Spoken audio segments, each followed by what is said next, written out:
And we want to take you, I believe, to Pretoria, where we're going to get the latest on the shooting that took place involving Oscar Pistorius. Let's listen in. At the home of the well-known Paralympic athlete Oscar Pistorius. At this stage, we can confirm that a young woman, a 30-year-old woman, did die on the scene of gunshot wounds. A 26-year-old male has been arrested and has been charged with murder. At this stage, he's on his way to a visit to the district surgeon for a medical examination, and he'll be appearing in the Pretoria Magistrates Court at 2 o'clock this afternoon. Okay. We have also taken cognizance of the media reports during the course of the morning of an alleged break-in, or that the young lady was allegedly mistaken to be a burglar. Obviously, our forensic investigation is still ongoing. We're not sure where this report came from. It definitely didn't come from the South African Police Service. Our detectives have been on the scene, our forensic investigators have been on the scene, and the investigation is ongoing. I don't know if there's any questions at this stage, perhaps. Can you identify the deceased? At this stage, the challenge we've got is her family has not identified her. So until her family hasn't identified her, we're not at liberty to give her name to the media, unfortunately. Is it true that the person that's been arrested is actually going to undergo blood alcohol testing with the district surgeon? Can you take us through what the testing will involve? Look, obviously, when a person has been accused of a crime like murder, they look at things like testing under the fingernails, taking a blood alcohol sample, and all kinds of other tests that are done. So those are also standard medical tests that are done in any person that's accused of this type of crime. It is incredibly exceptional for a person to be arrested and on the same day appear in court. It virtually never happened. Is this person getting special treatment from the justice system? Not at all, but obviously if a person requests to be brought to court immediately, then it is possible. So no special treatment whatsoever. The person was arrested this morning. He was taken to the police station like any other normal person who's detained and arrested. So he was in fact the person who asked to be brought to court? Yes, he has made a request to be brought to court immediately. Remember, then from the South African Police Service's side, we will be opposing bail that you can place on record. We will be opposing the bail application. This person will be bringing a bail application this afternoon. We will be opposing bail. On what grounds? So those are, unfortunately at this stage, we're not going to disclose the grounds. They will be disclosed in court this afternoon. Are there any other suspects involved other than the 26-year-old man? No, at this stage there's no other suspect involved. And at this point, are you aware of any witnesses to the to the incident that have spoken to the police at this point? Yes, there are witnesses, and they've also been interviewed this morning. Eyewitnesses were there or neighbours? We're talking about neighbours and people that heard things that happened earlier in the evening and when the shooting took place, yes. That some of the neighbours may have heard shouting or screaming coming from the residents of Oscar Pistorius in the build-up to the shooting. Can you confirm that at this stage? We've also received the same reports, obviously unconfirmed and part of an ongoing investigation.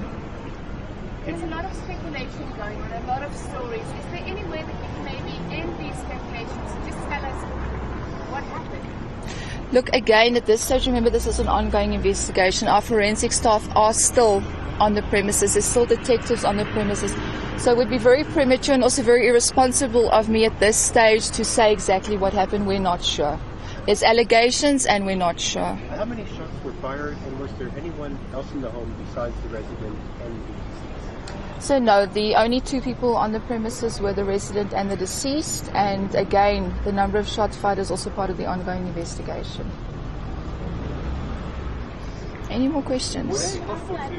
Okay, just hold on. Where is Oscar Pistorius? Okay, we can confirm Oscar is at Boschkop Police Station, but obviously can't confirm if he is the person who has been arrested or not. That you're going to have to find out in court this afternoon. And obviously there's a lot of international media here and also local media. Can we expect full cooperation with the police and communication full on for the day? Look, obviously I think it's important from our side that we keep you updated on what is going on, and that's obviously why we've been to talk to you twice today already. So from our side we want to keep you updated, but at this stage that's all the information that we have. The person who's been arrested will be appearing in court this afternoon and bringing a formal bail application. Are you able to say at this point whether there has been a reported incident of any kind of criminal cases linked to this particular individual, especially concerned with alleged alcohol abuse or assault? Okay, I can confirm that I can't confirm whether it's related to the person who's been arrested, but I can confirm that there has previously been incidents at the home of Mr. Oscar Pistorius. I'm not going to elaborate on that. There have previously been incidents Of violence or incidents of of allegations of domestic nature. domestic violence? Nature, yes. Any other questions? Everyone happy? Okay, it is Pretoria Magistrate. Any signs of a burglary? Sorry, any? Were there any signs of a burglary? And has the accused made any statements to the police that you make about that? At this stage, the person who's been arrested is cooperating with police, but again, that is the subject of the ongoing investigation, and it would be premature to give you any details about that. And any signs of a burglary, forced entry that you can... At this stage, no, there's no signs of forced entry. Yeah, just one more question. Did security report entrance that somebody entered this morning? Was there any reports from the security of the estate? There's been no reports of forced entry or persons on the premises who weren't supposed to be there. That's all. Thank you. At this stage. But obviously, again, this is part of an ongoing investigation that is far from finalized. So just one final question. You were saying that you have no idea when these reports that the person involved in this case may have perceived this person to be an intruder.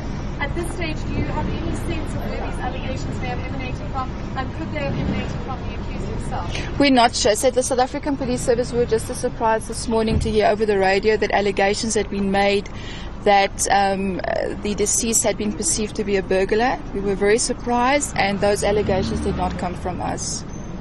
I'm assuming this is a security estate where you have to phone ahead. So if you arrive at the gate, you phone ahead to say, can I come in? So I missed a little bit back there.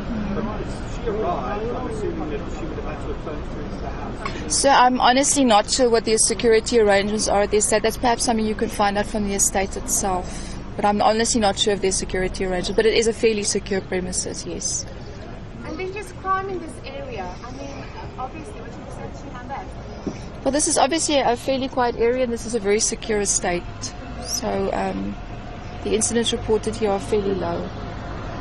Yeah, for international audiences, people are wondering, is it common for people to have guns in their home, especially those who live in a community such as this, with such high security? Look, obviously it's the right of every South African to apply for and be a licensed owner of a firearm. So it's difficult to comment on that. And again, people have firearms in their homes for protection purposes. But I think, again, this is a subject of an ongoing investigation. What transpired this morning, will eventually, we'll get to the bottom of it. And Ricky, just one more question. Can you confirm that the deceased was there? We just know it was a friend of his. I don't know, girlfriend, but it was a friend of his. That's right, yes. Are there any more questions, ladies and gentlemen? Would it be possible, I know when you get the cameras through there, but obviously it doesn't really help you to see. If we can get permission from them, can we get a shot, one full camera perhaps, to go in and get shots of the exterior of the house? Obviously not crossing the crime scene, but shots of the exterior of the house. So at the moment we've blocked off the entire street. So at the moment that's out of the question. Perhaps later on this afternoon, once we hand over the scene back to the security of the estate, later on this afternoon, once the forensic people and the detectives have finished, we will be handing the scene back to the security of this estate, and then obviously you're free to try and negotiate with them. Would it be at this stage possible to get at least to that line, that golden line? No, not at this stage. Sorry. Could you confirm whether the was going through the front door or the side window? Okay, again at this stage, that is the subject of our forensic people's investigation regarding if there was forced entry and where the forced entry was. Okay, any more questions? Is everyone happy? No, nothing from me. Thank you very much. Okay. Just get a spelling of your name. It's Brigadier Beukes, Beukes.